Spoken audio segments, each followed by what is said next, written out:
Hey guys, welcome back. Tisha here, back with another Real Housewives of Potomac review. Real Housewives of Potomac at this point has had multiple cast members that have been involved in pending court cases. And every single person's response, for the most part, is the same, which is that they can't talk about it. So I don't understand why everybody is so surprised that this isn't something that Karen is going to talk about. Because if Karen admits on national television that she was driving drunk, more than likely she can go to jail. If she says she messed up, they're going to play back that footage and be like, what did you mean on episode 4 when you said you messed up? We know this. So if they really care about Karen's well-being, these are conversations that they should have had off camera. I agree. Karen needs to be held accountable. I agree. Karen needs to show remorse. But I think that Karen is so busy focused on reality TV that she's not prepared for her reality. Because what does her accountability look like? In my opinion, it means you need to get off the show. In my opinion, it means you need to give a statement that is friendly. Have your attorney look at it first, saying, I'm going through a lot of things right now with this pending course. There are some court case. There are some things that I need to work on. As a result of that, I'm going to be taking some time away from the show. Get off the show and deal with it. What does dealing with it look like? It looks like getting into therapy and dealing with your stuff. So we pick up this episode with Mia trying to get Karen to admit her wrongs. She's not going to do it. Mia's like, at this point, it's out there. I just want Karen to be honest and say what it is that happened or what she needs from us, whether it's support or it's bail money. She wants her to own it. But she's telling Mia what she needs, which is for right now for her to stop asking her on camera about the situation because she's not trying to expose herself. But Mia wants her to expose herself. This is part of Mia's storyline. Y'all may agree with me or not, put it down below. But I feel like Mia did some things in this trip, like later on with her friends coming and what said, that make me feel like she's trying to set Karen up. But we'll continue. Karen's like, I'm going to switch this. I want to talk about Jacqueline. And I want you to know that Jacqueline saying that I was drinking was not a good thing. I don't like it. It's not true. I need Karen not to be so upset about this, because if you know it's something that you didn't do, then it shouldn't then turn into this thing where you're later going off on Jacqueline and saying F you, even though you do have a right to be a little upset. But it was a bit much. We'll get to it. Jacqueline is in the other vehicle and she's talking about the same thing that Karen is with Wendy and Giselle. Giselle adds, Karen used to call us drunk all the time, so I don't see what the big deal is. Once again, Giselle, it's the optics. It's not a good look if you're being told that this person was arrested for a DUI and that this isn't the first time this has happened, and then you hear that she's on the phone drunk talking to you. It doesn't look good.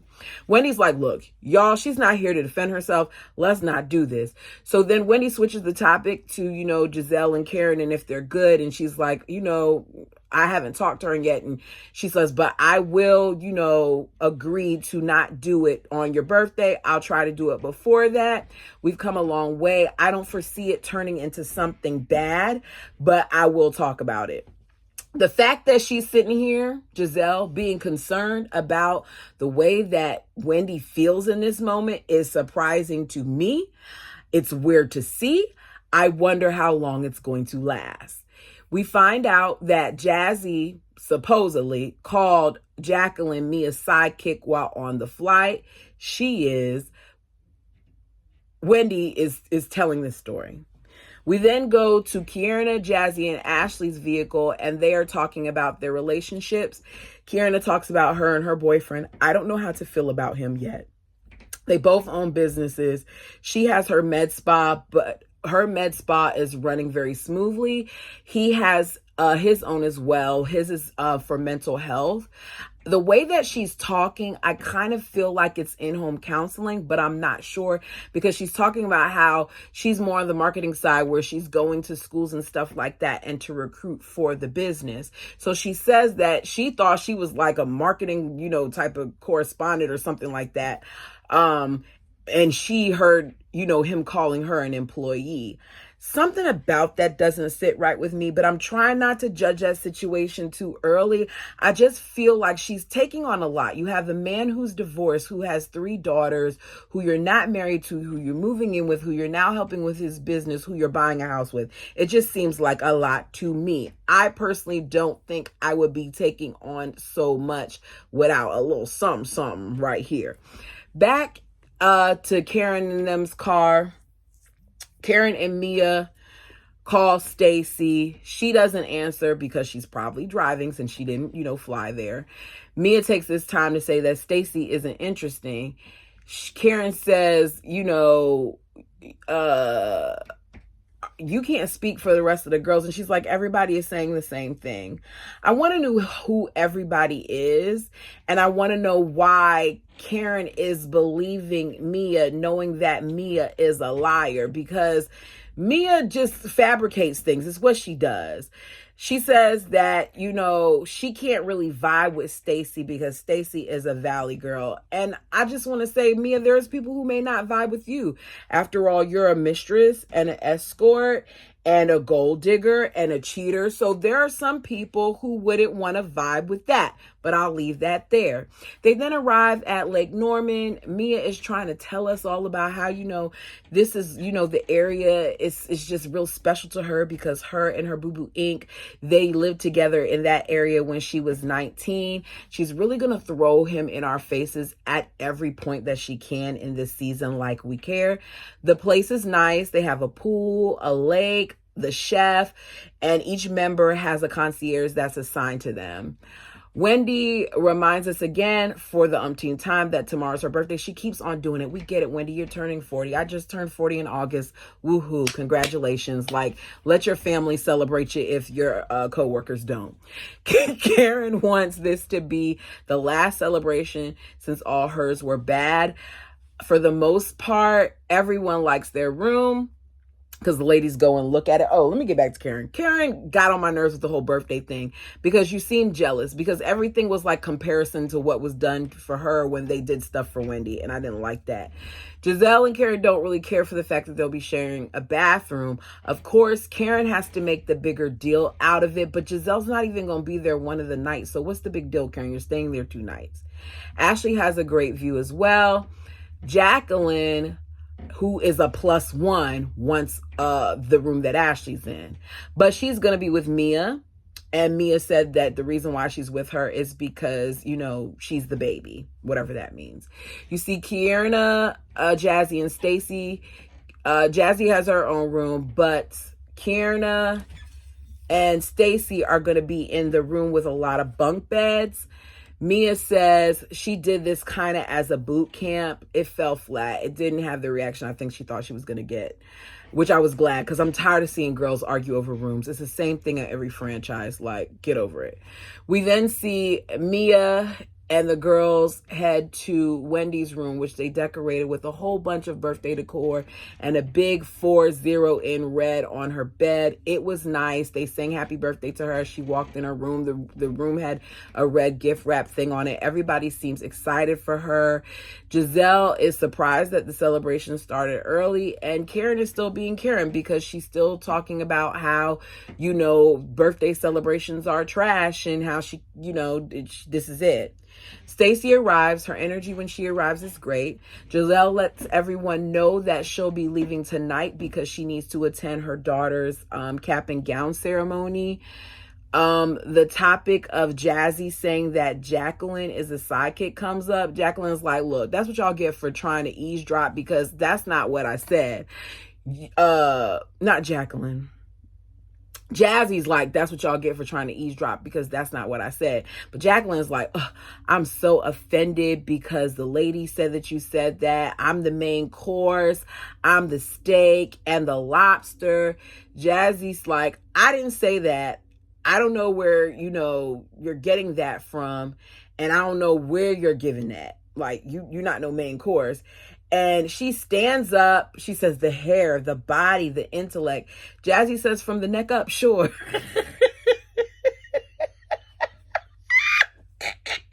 I said, I like her. Jazzy said, what I said was I was talking to Mia and I jokingly said that she's going to have a better trip this time because this year she has a better sidekick, meaning me.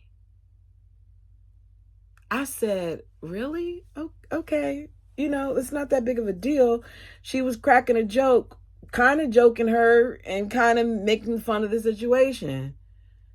Jacqueline doesn't like it though because she wants to make sure that she's number one. They go back and forth about it, and I'm Giselle when Giselle's like, these girls are really arguing about being, you know, a sidekick. Next we find out that their girls are gonna go on a boat ride. After that, they'll come back, meet some of her friends that stay in the area. Jacqueline lets us know that they are Mia's friends and that she's cordial with them. We find out that she got kicked out of the chat group, or she exited the chat group. Stacy says, Jacqueline, you got beef with a lot of people. Next thing we know, because Stacy says that, Karen now wants to address Jacqueline and tell her she's not a friend because she called her the night before the party asking for advice. And then she had the nerve to say that she was drunk on the call, and she wasn't drunk on the call. And Giselle doesn't think that she was trying to be malicious or mean when she did it. And she doesn't want her to be mad at Jacqueline. But I don't get that, because how wasn't it malicious?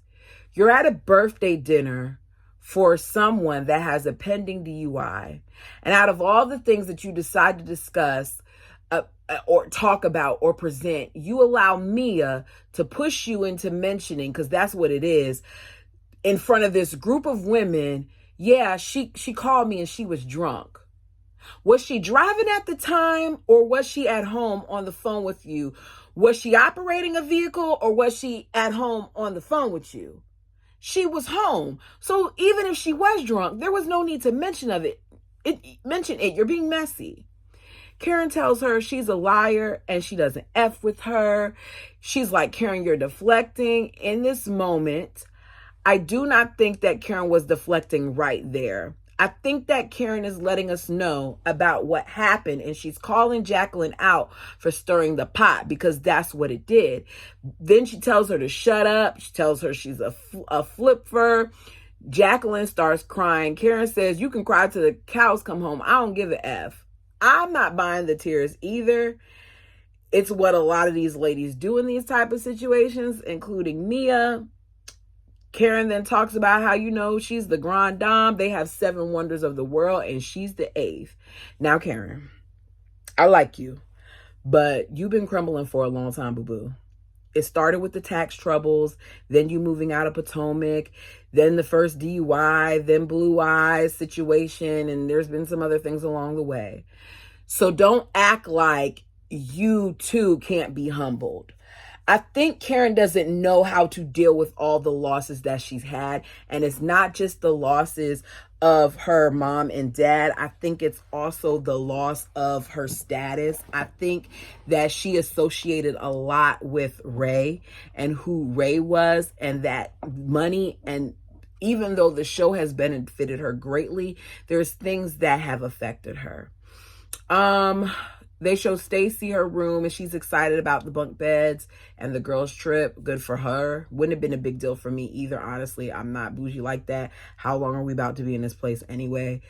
Kay says that Stacy's attitude about the situation changed hers. Stacy is stressed because of the upcoming mediation. She's talking to Karen about it. She says they need to tell their daughter about it soon. And Karen's like, I know you do. I don't understand why you guys are waiting so long. She's no fool. You don't want to be lying to her about the situation. She's like, we just want to wait till it's finalized. I said it before. I don't agree with that move. I feel like they should have had some type of discussion with her so she's not blindsided. Because what if this young lady has to change schools and move out that house and all those other things? Rather than talking about that more, Karen then shifts it and uses this moment to talk to Stacy about how the ladies say that she's boring.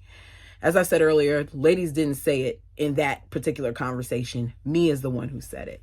Stacey wants to know who said it. Stacey says, look, I'm joyful and I'm out of this world with positivity and light.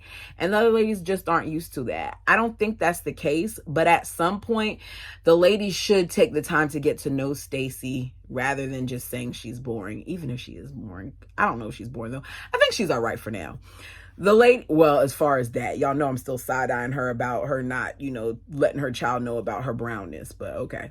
The ladies make it to the little boat ride around the lake. Stacey is sitting next to Kierna and Jesse, and she asks Kierna, who is she not close with? Weird question to me. Kierna says Ashley because of her friend and that whole situation at the event with them getting into it. Stacey asks if Ashley apologized for her role in it. Kierna says yes, but I wasn't, ready to accept it. Ashley didn't apologize for her role. Ashley apologized. I don't think Ashley has ever admitted that she purposely set that thing up. It just wasn't meant for Kierna. It was meant for Candace.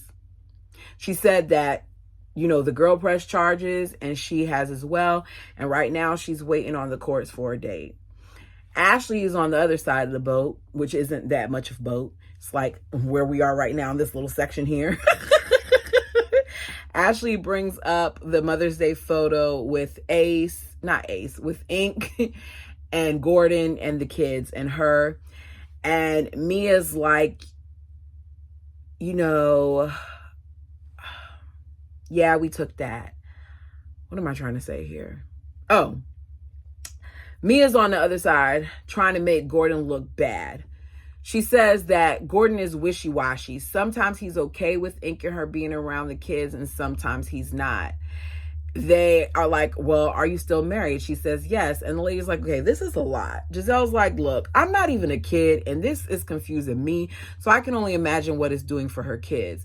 Mia then starts talking about how it all depends on how Mink's cocktails are with his medication and if he's using his medication or not. And there are times when he's in a manic state, like when he bought her G-Wagon and he just spends a whole bunch of money and he put them in a pickle that she had to fix multiple times. I hate how Mia tries to make it seem like everything that went wrong in their marriage is Gordon and like he's this crazy man who's just doing these crazy things, who's not responsible because he's supposed to be so irresponsible, yet you're trusting him to watch your kids on his own at times without you. So make it make sense. She says, she didn't like it and she just had to pick things up, but you were okay with it before when it was benefiting you. If you weren't on the show, I wonder if she would have left him. They then start talking about Ashley on the other side, telling the business of Stacey having a new man. This is what the conversation is between Kierna, Jesse, and Stacey. And we don't care about this point. I just don't care. I don't think like this is that big of a deal. You knew before you got on the show that you were getting divorced. So if you weren't prepared to talk about the divorce or the guy, you shouldn't have brought it up to anybody on the show, including Ashley. Because when you did it, you were being filmed. Ashley's like, I didn't say that was your man. I said that, you had a friend. I didn't call him your boyfriend. Ashley says, I get that she doesn't want her ex to hear that. She doesn't want her ex to hear about it. So I can understand where she's coming from. Stacey's like, I'm in new waters here. I haven't been intimate in over a year. I've been celibate, and the guy I'm interested in dating is celibate. So they don't have a title. They're seeing one another, and it sounds like he's waiting to see what happens as far as this divorce comes in. If you're upset about that situation, I would think that you're oversharing in this moment as well, but at least she's sharing. Karen then tells the group that, she is private about certain things and that somebody said that she was boring and she told her that. And Stacey's like, I want to know who it is. She says that she thinks it's Giselle. And Giselle's like, I didn't call you boring, but I did call you stiff. Wendy's like, I think it was Mia. Mia said, we had a conversation at breakfast and we all agree that you're uninteresting. They talk about it a little bit. She makes a joke out of it. Stacey does. Didn't turn into anything bad, thank goodness. And Karen says, divorce is rough at this time. We need to support her. So they are done with the boat ride. They arrive to this beautiful outdoor setup. I believe it was outdoors. This is what happens when you take notes. And you're not paying attention. We find out that one of Mia's friends is the person who set it up. Giselle quickly shifts the conversation. She's like, I want to address something with Karen before I go because I'm leaving tonight. Karen, I have been the utmost friend to you lately. You know how important the event the other day was to me. And I feel like I'm not getting the same type of, courtesy in return. Karen knows that she was wrong, but Karen won't just say that she's wrong. And this is when I have a problem with Karen, because Karen loves to skirt around stuff instead of just jump into it and admit her faults. Karen says, I needed my friends with me that day as well, but I made sure to tell the girls that they should have attended both events. And she's like, well, at first you weren't even supposed to be having the event, which is true. I'm sorry. I don't like Giselle, but I'm team Giselle in this instance. You didn't need them. You just wanted them there because you felt like Giselle was trying to be funny when she had that event. Even if she was, I would have appreciated more if she just owned it. They squash the situation quickly, agree to work on their communication. The other friends arrive. Karen lets us know that Jacqueline doesn't fit with this group of people.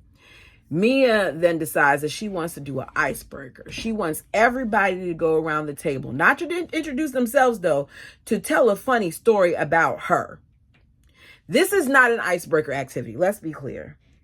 To me, I feel like they kind of talked about this prior and it was a setup and it was a way for her to bring up what she wanted to bring up about Karen. So the first friend starts talking about how her funny thing is ink and how ink, when they were, out, that ink licked in between her toes. That's not funny. That's gross. Don't do that at the table. She's like, okay, Ash, don't make me cry. Your go. So her friend Ash is like, I met her 13 or 14 years ago when she was getting married to G, and, I was helping her do some shopping. And Jacqueline interjects and she's like, I knew her before that. I knew her when she had, she was driving the Honda Civic and da-da-da-da-da-da. And it's like, Jacqueline, we get it. She's your best friend. We're over it. Let these girls tell their story. Then Mia's like, what? I got a funny story. And it involves Karen, me, Karen, and her, we went out. And her friend's like, oh, yeah, that's right. Yeah, we did. I ain't buying it. And after dinner, Karen left and she butt dialed them, and they heard Karen talking to somebody and saying, the girls think I'm with Ray. And that's how they ended it. To be continued. Sorry, this was all over the place and there's a whole bunch of commotion. It's nice outside. The kids are outside. The neighbors are neighboring. I got to go tend to my friend. If there's something that I left out that you want to talk about, feel free to put it down below. Thank you all so much for joining me. Until next time.